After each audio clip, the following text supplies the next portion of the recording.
В эфире программа «Актуальное интервью». С вами Марфирина Алексеева. Здравствуйте. В преддверии Дня гражданской обороны актуально поговорить об обеспечении безопасности жизни в республике. И в повестке дня также важен вопрос завоза грузов в нынешнюю навигацию. Наш гость в студии Дмитрий Лепчиков, министр по делам гражданской обороны и обеспечению безопасности жизнедеятельности населения Республики Саха. Дмитрий Николаевич, здравствуйте. Здравствуйте. Расскажите, как о ходе завоза грузов вот именно в текущую навигацию, как проходит? Ну, в целом, если говорить о цифрах, навигация для нашей республики находится на особом-то контроле. Об этом и говорит наше руководство республики и федеральные органы. Если говорить о цифрах, то в соответствии с распоряжением правительства республики план завоза жизнеобеспечивающих грузов составляет более 1 миллиона 148 тысяч тонн. На сегодняшний день, как вы видите, погодные условия, уже навигация находится в завершающем этапе.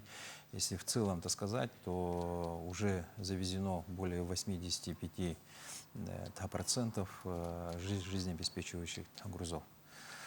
На особом-то контроле у нас находится и арктическая навигация по арктическим рекам, это как Яна, Инигирка, Колыма, Анабар.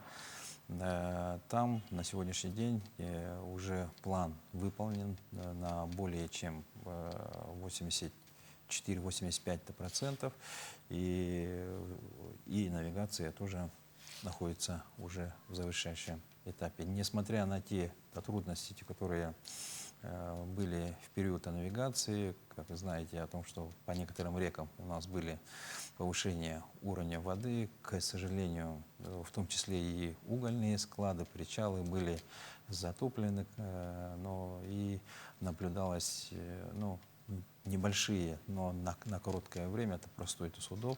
Но сейчас мы нарастили темпы, и главная эта задача перед нами стоит, это завести все жизнеобеспечивающие груза. Ну и вот 27 сентября во время прямой линии глава Якутии Арсений Сергеевич сообщил о значительных таких достижениях республики. И вот в этом году объем добычи угля впервые превысит 50 миллионов тонн, что выведет Якутию на второе место. Да? И как обстоит дело с северным завозом в части обеспечения районов углем? Вот мы немножко уже затронули эту тему. Можно поподробнее? Вообще, в общем плане план топливно-энергетического комплекса, куда входит и уголь, у нас составляет чуть более 509 тысяч тонн. Из них более 350 тысяч тонн – это у нас уголь для выработки тепловой энергии. План завоза угля на сегодняшний день выполнен уже на более 85%. Остаются небольшие объемы завоза угля и на особом-то контроле, это по реке Колыма для нужд ГУПа ЖКХ. Завоз происходит из Зырянского угольного разреза. Главный перевозчик у нас это Колымская судоходная компания. Как я сказал, там уже более 80% уже план выполнен. И также имеются договоренности с Ленинским бассейновым водным управлением о том, что при понижении уровня воды с Усть-Среднеканской ГЭС водохранилища будут организовываться попуски для стабильного прохождения судов. Кроме того, по реке Алдан, вышестоящие населенные пункты верховья Алдана, уже практически мы все завезли. Остаются небольшие объемы для Эльдикана и для Усьмаи с угольных разрезов Джбари-Кехая и Сангарского угольного разреза.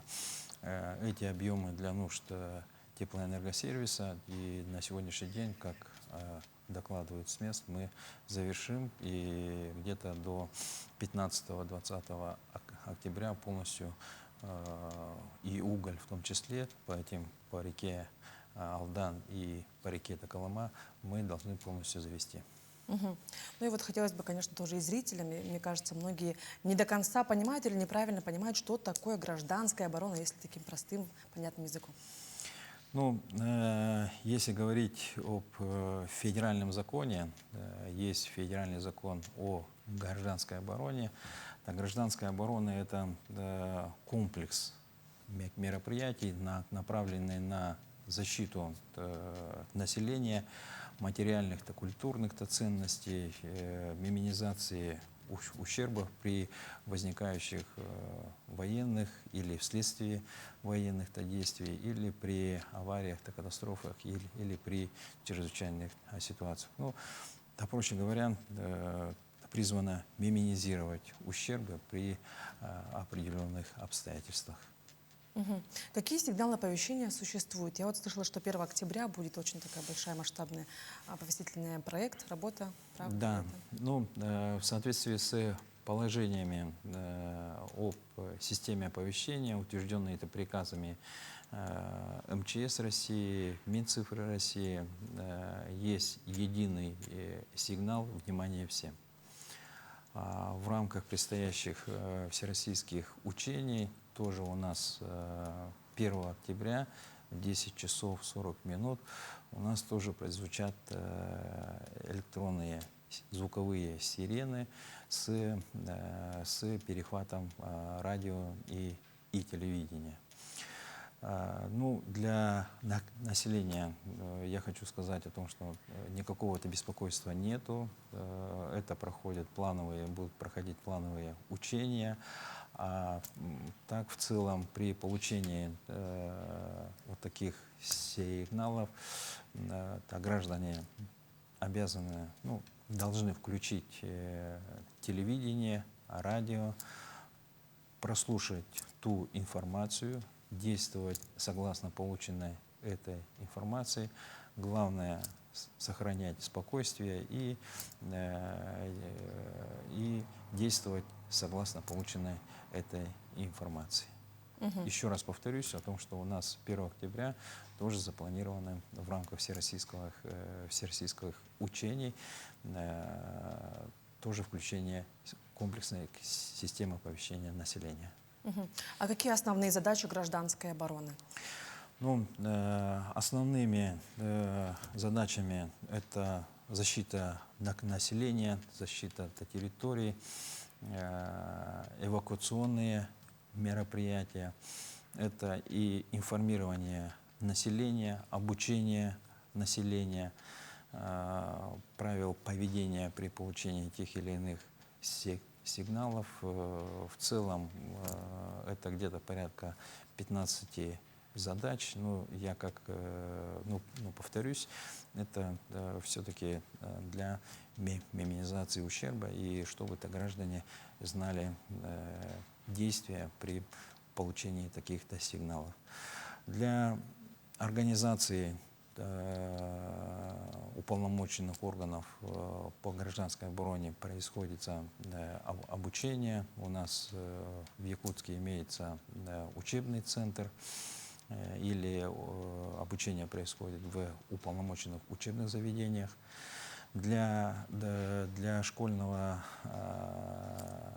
школьников обучение этой гражданской обороны происходит по предмету основы безопасности жизнедеятельности, а для уже средних и высших учебных заведений по программе безопасность жизнедеятельности. Мгм. И вот ваше мнение о необходимости гражданской обороны. Насколько это актуально сегодня? Ну, насколько актуально, наверное, все знают сегодня. И мы все видим в новостях, что происходит в мире.